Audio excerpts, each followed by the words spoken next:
Hello again, everybody. My name is John D Healy. My podcast is called It's Good to Talk, and it's always good to talk.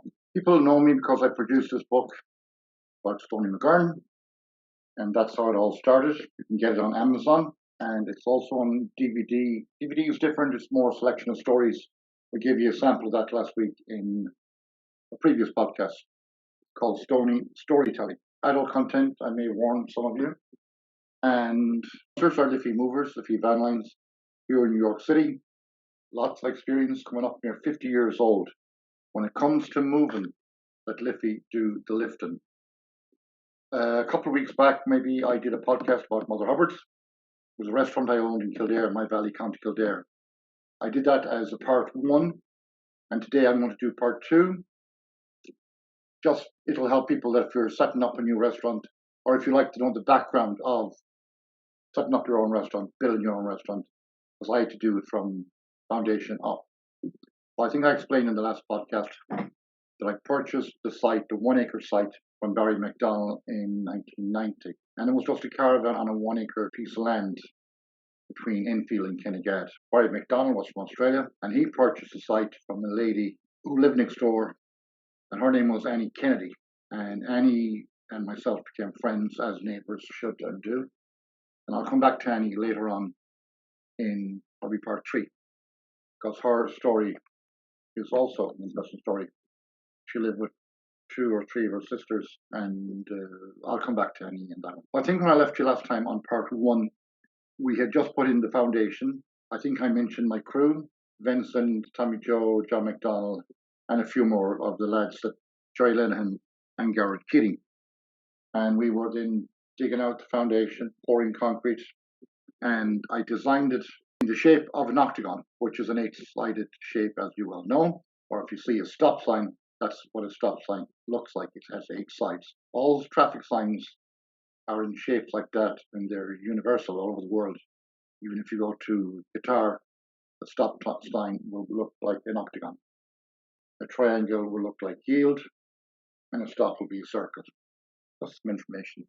It's useful to know in case you go traveling across the world. So where do I pick up from where I left off? I guess we had the foundation in. The subfloor had to go in, and it was on a rainy day. I'm there somewhere, waiting for concrete to be poured, and it pours into the subfloor. Then it has to get a screed, and it has to get like what's known as a membrane, which is like a heavy-duty piece of plastic, and that goes across the entire floor. I thought I knew a lot, but you never know enough. So the membrane has to be folded in a certain way where it joins, or else the moisture and dampness will find its way up and do a little trick on you, what's known as capillary reaction. It means the water will rise and go across and find its way. Well, it didn't do to me right away, but took a while. So we pour that floor in and put that membrane down and get on with the rest of the floor, which has to have a covering, which was like a heavy-duty vinyl covering, always commercial. Then I get on with buying furniture, tables and chairs from a company called Hugh Jordan's in Dublin, and you have to get your equipment in. Canopy over the fryers themselves, stove, everything in the kitchen. Stainless steel refrigerators. Always go good brands. Always go for quality. So Viking and Garland, I think, were 2 of the bigger brands, and I choose mostly those. Everything else in the restaurant, I made sure I had 2 water pumps in case one water pump went down. Your business must be open 24/7, basically. You can't shut down and say we're closed because we have no water, or we're closed because we have no whatever. So 2 water pumps. It was the end of the road. There was no public storage system. So I had to put in my own storage systems. Again, I put in 2 storage systems in case one would get overpowered, which from time to time, and stuff like that. I did have a handyman locally that I got to know. His name was Sylvester Sally, and we would meet sometimes and have a chat at night. And because I only had the 1 acre, it was starting to look like I would be tight for space. Kildare County Council had a little island lay-by thing at the front of the restaurant, which they never maintained. So I would make sure my crew would cut the grass there and make it look somewhat decent. And then I took it on myself as well. Tar McAdam, the whole entire driveway in and the car park, car park was mine, I guess driveway was cheaper. Who cares? It's all about business. But Tar McAdam, everything, fill all the potholes, do it professionally. And then I approached Kildare County Council, and they obviously knew what I had done. I said I would like to buy the lay-by, which was kind of unique in a way, to buy something that's just out inside the road. It doesn't really have any commercial purpose, but it does look good if it's maintained well with shrubs and flowers. And lo and behold, they agreed to sell it to me for only £500 plus legal fees. Deal. I said yes. So that added a little bit more to my 1 acre. And then in a winter, one of the early winters, there was a big storm. At the back of me, the farmer there had a lot of wooded area. And some of his trees, oak trees, fell in onto my property and almost smashed the roof of my car, which was parked close to the restaurant. So I approached him, not in an angry way or an angry tone. I said, we're lucky. Nobody died, nobody was killed. I said, I would like to buy that wooded area. Or you and I will never have this problem again. The wooded area was of no value to him. At the back of that land, he had loads of land for his cows and cattle. Big farmer, may I add. Mr. Maguire. So Mr. Maguire went away and thought about it, and he came back. And by now, it looks like Mother Hubbards is going to be a big success. So he came back and he asked a big figure. It was a big figure, and it looked like a big figure. But I knew I only had one chance to do this. And I said, yes. I didn't haggle him down. I said, okay, that's the price. And I bought the wooded area.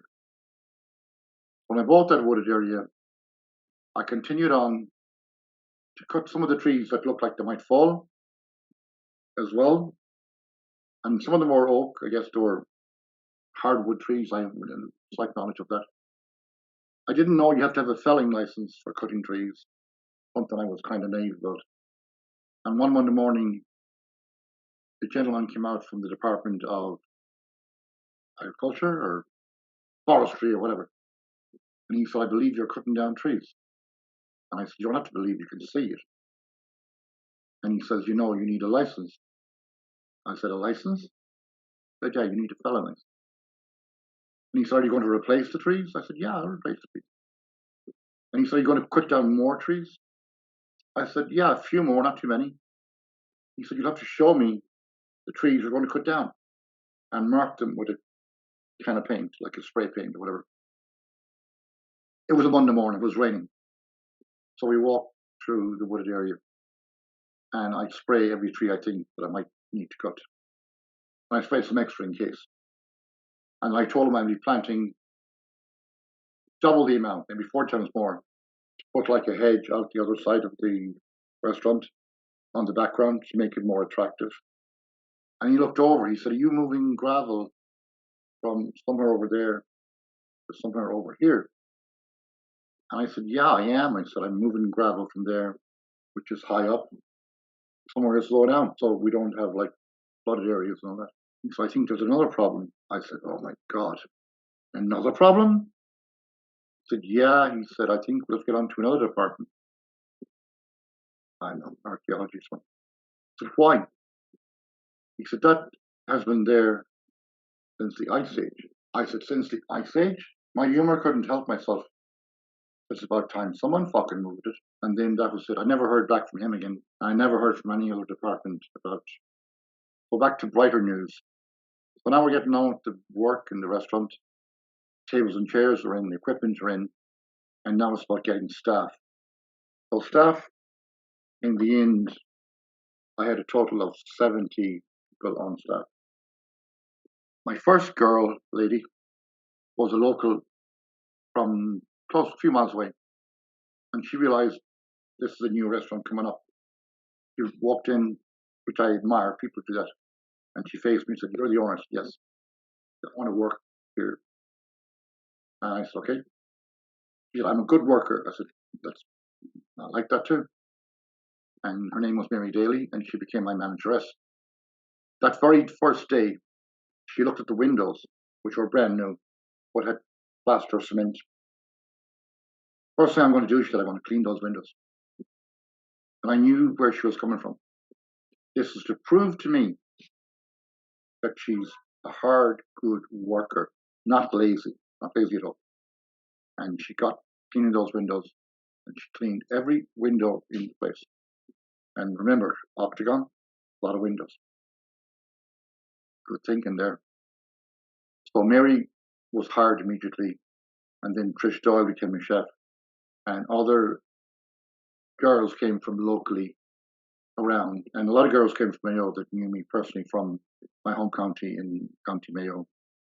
My nieces and Aisling Healy and cousins, Margaret Healy and Philip Irvin replaced Tommy Joe Murphy in the construction handyman, and they moved into the restaurant side too. So the flow was good. But during this, and I said this before when I mentioned about myself and Tommy Joe going for betting on horses, we always had tried to have fun on the way.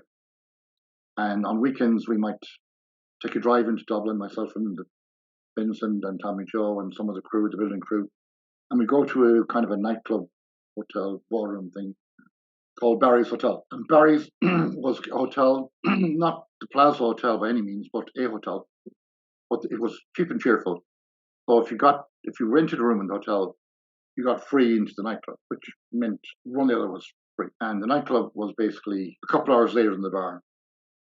Live music, which I really enjoyed. I come from Glenamai, the old ballroom where my parents had. So a lot of the bands I would know, and I'd be supporting the bands. A lot of the clients that attended Barry's were ladies from Dublin, and it was kind of well known that when they'd be walking in the door, they'd be taking the wedding ring off and putting in their pocket. Okay, forgiveness. So one night I'm there drinking, and I asked this lady out to dance, and I love to dance, and I dance fast. So I'm driving with this lady. She might have been 2 years older than me then, maybe more.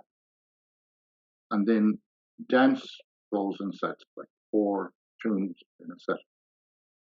And we do the set. And then the lead singer announces from stage, a lady's wedding ring has been found on the dance floor. Would the owner please come to the bandstand collect it? A lot of women were checking their pockets.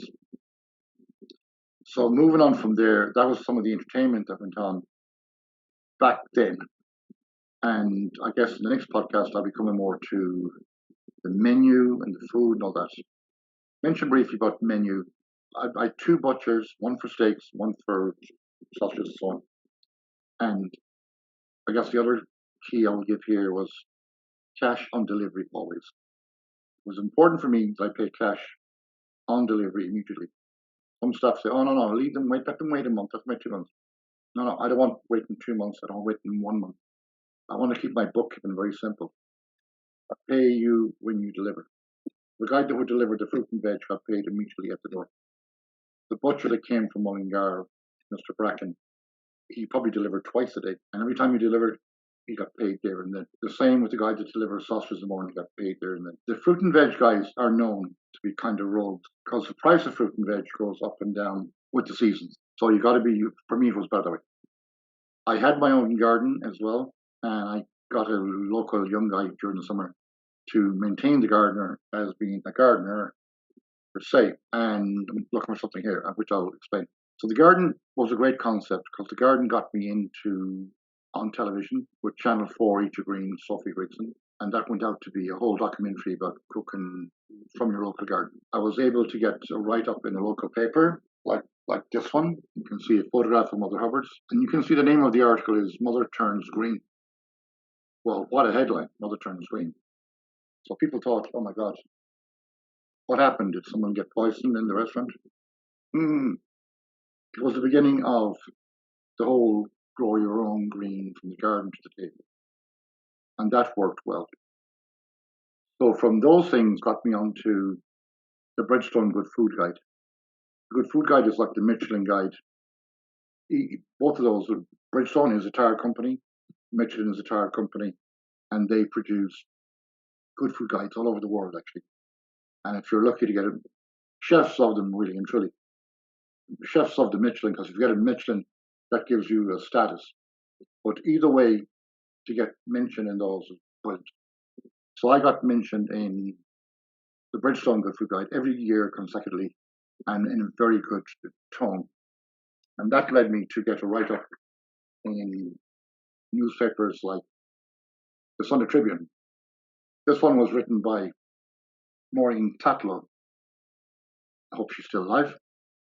And her senior lady was a lady called Helen Lucy Burke. Some of my Irish listeners might remember that name. And I'm glad I got Maureen Tatlow, because Helen Lucy Burke, as my uncle would say, he never used bad language, but he would just say, she was a nasty bee. And I was 7 years old, and I had to ask my mother, what does bee mean? Shit, bitch. Okay. So Helen Lucy Burke was a nasty bitch. So far that if you went into a restaurant in Dublin, a French restaurant called La Frégnac, they had photographs of her all inside the front door. If this lady walks in, Helen Lucy Burke, tell her she's not served, because she will always find something to complain about in your restaurant, which is very mean, I think. I think you should give the benefit of the doubt always. In that regard, I move on to having a good relationship with health inspectors when they would come to the restaurant, and be able to talk to them and explain and discuss. And sometimes, yeah, they'll find something. They might find a broken toilet seat, which might have happened that morning or that night. And you go from there and you tell them you'll solve it, and then they're fine. And being fair and civil is important in business. I explained on my last podcast about Mother Hubbards Part 1 about how I designed the wheelchair toilet for disabled people. And that got me into the whole world of travel. I was in Moscow in 1992, and that's the same week that McDonald's opened there. My trips with the Irish Wheelchair Association took me to China, to Malaysia, to Thailand, South Africa, all over, you name it. I'll talk about those on the next podcast. And then I'll delve further into dealing with charities like the Irish Wheelchair Association, Cystic Fibrosis, Aware, and all the charities where I would donate back. But because I knew people personally involved, because they have to come in and ask, will you help my charity? And if I say yes, I say yes. But then I would remind them as well, I'm on the main road, and every time you or your whole group go up and down this road, at least call in and have a cup of coffee. Don't walk in and ask for money and then drive by and just take it. So I had no problem in doing that and asking, I'm going to help you at least, be contribute back in some way, even if it's only a small way. And this was important. Of course, from there, I got onto radio and television, especially RT, Late Late Show with Gay Byrne. And I'll come back to that, I think, in the next podcast. So let's see how we're doing here. Not too bad. So let me see what else is relevant. I think if you're setting up a new restaurant in the whole world of crockery, like plates and dishes and cups, always stay with white and good quality, like Churchill maybe. The reason I say to stay with white dishes and cups and saucers, you're going to have breakages, and it's easy to replace something simple like a white coffee cup or a white dinner plate. And the other things you would want to be aware of is probably size. When it comes to dinner plates, especially, you're going to go for a big plate, small portions, small plate, same portion. These are some of the tricks of the trade, okay?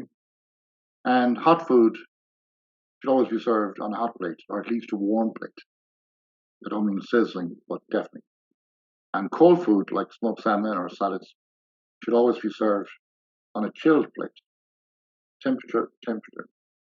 And getting back to temperature, keep an eye on your refrigeration in your restaurant, your cold rooms, and your basic refrigeration.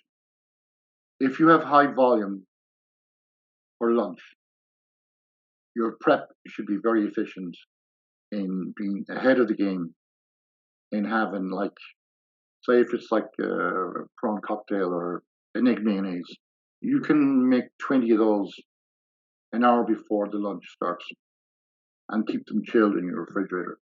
You may have to improvise with a shelf in the refrigerator, and that's easy.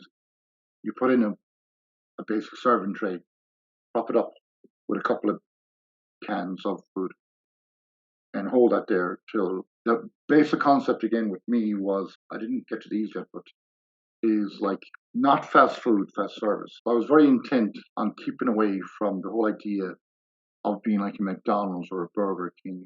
So the health issue in my restaurant was very important in terms of healthy food, healthy eating, straight from the garden, all that. And now that I picked these up, before social media and getting feedback, I use this system of comment cards like this. So it has the little smiley faces over here. People get a chance while they're waiting when they come in.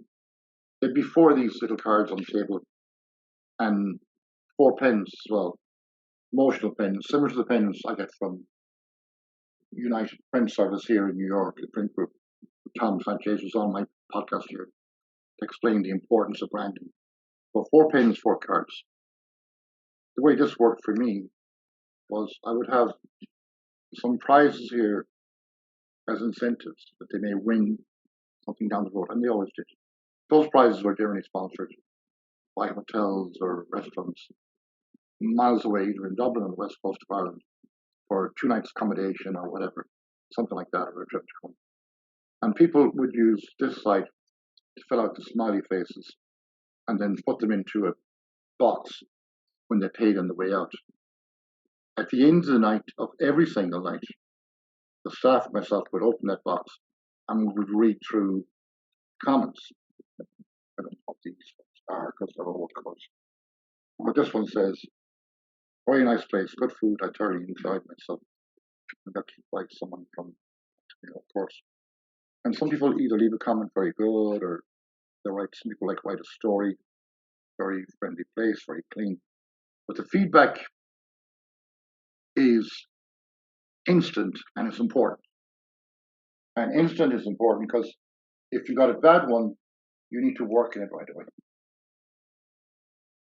The other thing that's important that I should highlight is in the first 3-4 months when I opened, I worked in the dishwashing section of my own restaurant. That was a great education. Because if too much food is coming back on the plates, something is seriously wrong.